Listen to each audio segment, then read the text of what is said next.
you had this kind of Western country surrounded by enemies of the West, enemies in a broader sense, because there were some, in some way, related to either Soviet Union or the non-aligned movement, which for the US was considered as enemy, because you are either with us or against us. And even Switzerland had hard time to use its neutrality, because the US tried many times to put Switzerland into the situation where they had to choose between the East and the West, and Switzerland stayed firm on its neutrality. But that's just to explain that during the Cold War, it was this idea of a kind of a black-white system where you are either with us or against us. And Israel was, in that sense, the advanced position of the West. Rightly, because other countries were, as I said, enemies, not enemies, but let's say not very favorable to the West. But today we have a completely different situation. After the end of the Cold War, all these Middle Eastern countries have more or less established strong ties with the West for many reasons. Look at Saudi Arabia, we can even say Syria after what has changed, Egypt, Jordan, even Iraq to some extent, even if they are definitely not totally in favor of the US, and of course the Emirates and all that. The whole context of the Middle East has changed. So what is democracy? For me, France is closer to dictatorship than to democracy, again, with my Swiss eyes. And the fact that French people is able to elect their dictator makes no difference in the way the dictator behaves. So when you see this example of two countries that are just next door, they're touching each other, how can you make a judgment on a system like Iran? And I've lived in countries that are considered as dictatorship. And what I noticed is that, in fact, the reality, especially in the Middle East and in Africa, realities are not just black, white. You have all the shades of gray when you, even in the way you manage the country, you make decisions and all that. You take into consideration a lot of factors that we tend to ignore in the West. So this contributes, this picture that we have of Iran, which in my view is extremely distorted, prevents us to have a sane judgment of the country. And what you just mentioned, that instead of splitting the country, the Israeli and US attacks on Iran, in fact, just strengthened the national unity, is to me no surprise.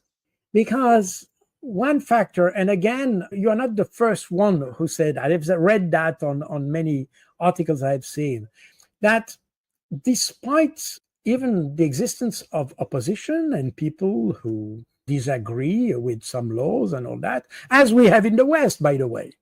Nobody agrees with all the decisions that are made. Israelis are very much exemplify the problem. But we can see the same with other Western countries. This inability to consider that Iran, in that case, but you can apply that to China, to India, or to Russia, it's the same thing. These are countries that are highly educated, that have a huge tradition in resilience, in leadership, in knowledge management, not in the modern sense, but in the sense of using existing capabilities, especially academic capabilities and all that. And this inability to understand that the Iranians, because they were the target of so many verbal and economic attacks in the past 30 years, that they prepared for that. And in 30 years, this is more than one generation in terms of human life, meaning that they had the time to create not just to build weapons, but also to create this intellectual base, this industrial base, this engineering base, this all these aspects to build up a system of defense that we have seen in materialize in the resilience of the country. And the fact that the West is not able to understand that strikes me literally, because this was written, this was explicit, this was there, but we are blinded by our arrogance. And that's very true with the Israelis. And that will probably lead to their total defeat at one point, because when you're having, it's good to be self-confident, and we have to be self-confident. And one of my experience in the region is that is there something you can do always when the Middle East is talking about something before struggling and trying to fight. So there is a fundamental issue there that is very strangely, but not very surprisingly, the Israelis have never grasped this idea that the best result you can achieve in terms of security is not to be the strongest and have the biggest army and all that. And in fact, we see that it's failing. The best way to achieve security is to have good relations with people, talk to them. And dialogue is, in fact, the best security. And it's very strange that we see exactly the same thing happening in Ukraine, by the way, that instead of trying to solve the problem by negotiation, as the Russians tried to promote and tried to implement with the Minsk Agreement and others, the Europeans are not so keen to talk. They fight. They provide new weapons. This is the EU foreign policy with Kaja Kallas has never managed to have any kind of influence on all these conflicts. Instead, the only way she took influence was to promise to provide weapons. That she is able to do. So there is a fundamental issue here that I think is worth mentioning. Netanyahu is the bravest of the bravest. And at the same time, you had this response from Iran, which was in fact designed to be limited, but it was bragged as a fantastic victory. And of course, Iranians alarmed before, and that's very fair and all that. So everybody was a winner. And in my view, this approach, which I can understand from a human point of view, if you want, because Trump doesn't want to have this kind of conflict. Again, his priority is to make America great again. And to do that, he has to concentrate its efforts on China. And therefore, dispersing efforts on conflict in Ukraine, Palestine, and Iran, all that is distraction from its main objective. And that's the reason why he would like to solve that. Not to solve the problem. I think that's important. But he wants to have silence. He doesn't want to have this conflict anymore. This shouldn't be that shouldn't be a handicap for his main to reach his own objective. And therefore he wants to get rid of them. Without, by the way, it's interesting, without, and that's valid for the three conflicts, without looking for long-term solution, a real peace for this conflict. He just wants to have silence for now. There was a silence in the room so that he can continue his work. That's a little bit what I feel. But at least someone tries to do it. We have to acknowledge that because others don't. And this, what Iran, and that's where I think Iran has, in fact, somehow won the conflict, to come back to your first question, because it demonstrated that Israel is not this country that has unlimited power. And if a country or its neighbors wanted to destroy it, it could be easily done.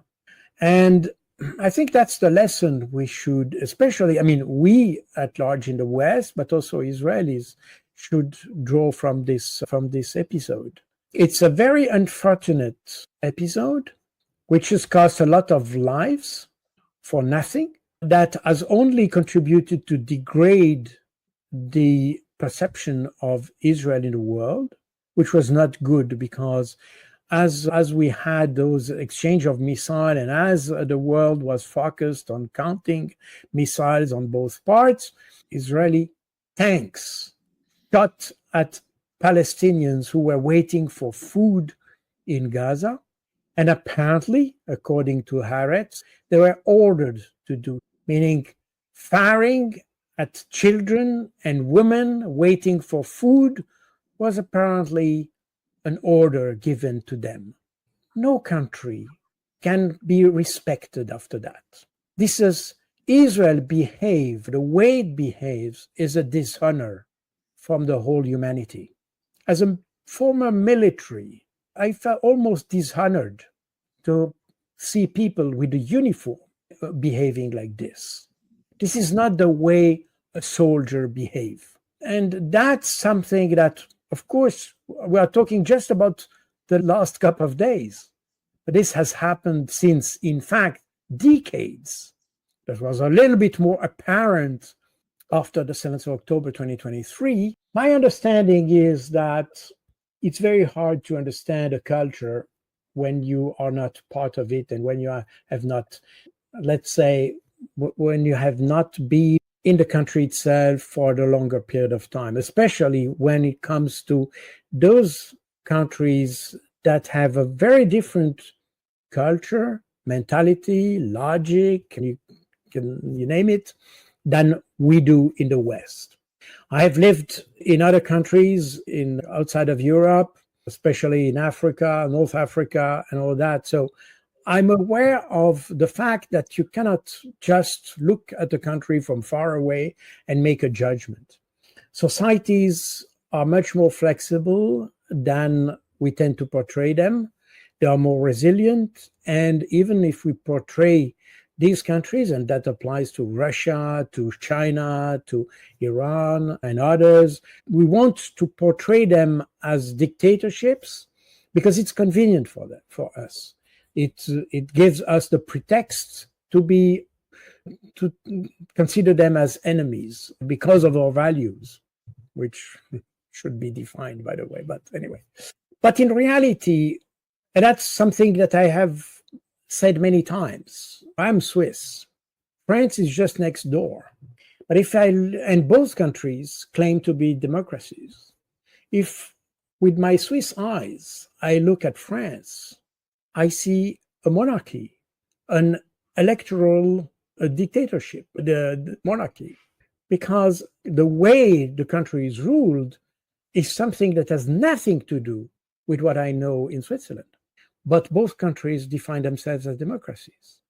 I think Israel had two main objectives, and a third one, which is also important, but probably not as important as two first ones. The two first objectives were A, to create a political crisis in Iran, and that obviously failed.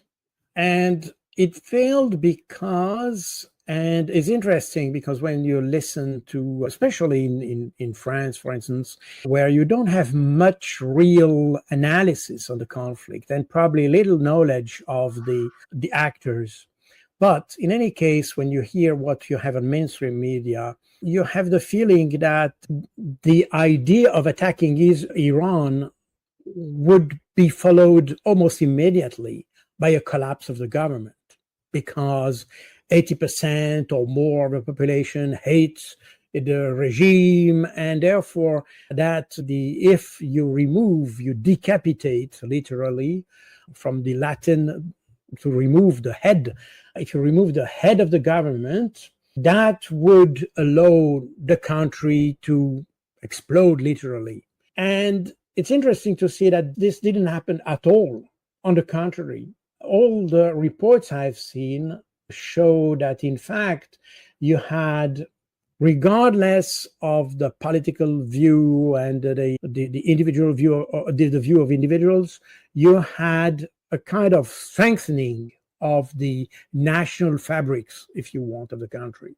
Even you had a very strong condemnation coming from the Iranian Jewish community. And the leaders of the Jewish community in Iran condemned vehemently the salvage, they use the word savage attack of Israel. And I think only the Iranians at this stage are able to define exactly what happens and the extent of the damage and the consequences for the future. For the rest, we don't know. But apparently, the damages were, again, I have to be very prudent here because I don't have more indication than anybody, but my view is that this was limited. Probably it had consequence, probably it touched some sensitive equipment, but it doesn't seem to be full-fledged attack on Iran. You see, you have on three sides, and on one side, probably the one that Isfahan, that could have been probably the most vulnerable. They only used Tomahawk missile that apparently provided only superficial damages. In any case, we have seen that Trump has done that a little bit as homework he has to do to please both Netanyahu and probably some neocons in the US government, and that was it.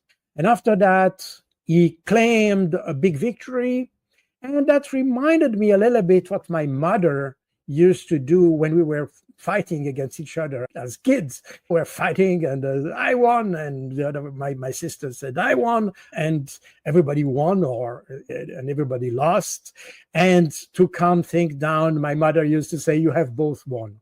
And that's exactly what we have seen here. That was more a question of making everybody happy. The Israelis are happy because they won. I mean, we destroyed this, and it was spectacular and fantastic. And therefore, here, when we talk about Iran and the rest of the Middle East, we have a completely different, we should have a different way to see this country, but we don't because most people don't know. Second aspect is that the picture we have of Iran today is largely the picture that was, in fact, created by the US after the 1979, after the collapse of the Shah regime and the government of the Ayatollah, Khomeini and followers. And of course, the whole issue there is that the US was losing one of its main, let's say, strongholds in the Middle East, and therefore they had to demonize the Iranians, the Iran as a country and Iranians at large. And that's exactly what happens.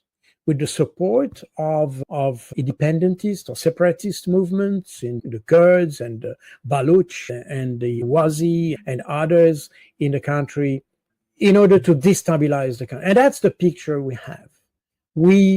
Again, I have never lived in Iran. I don't know Iran more than what I can read, but I read not just in one direction, I read in all directions, and I try to have the most comprehensive picture of the society.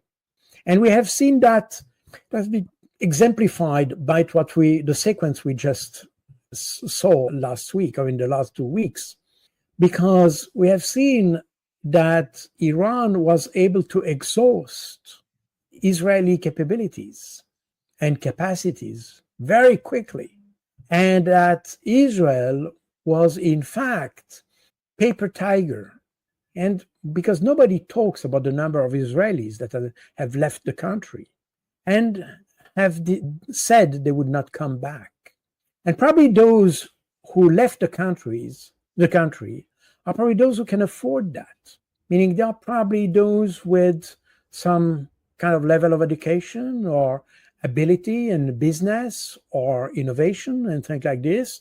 And they have seen that probably Israel is no longer the best place to develop their talents.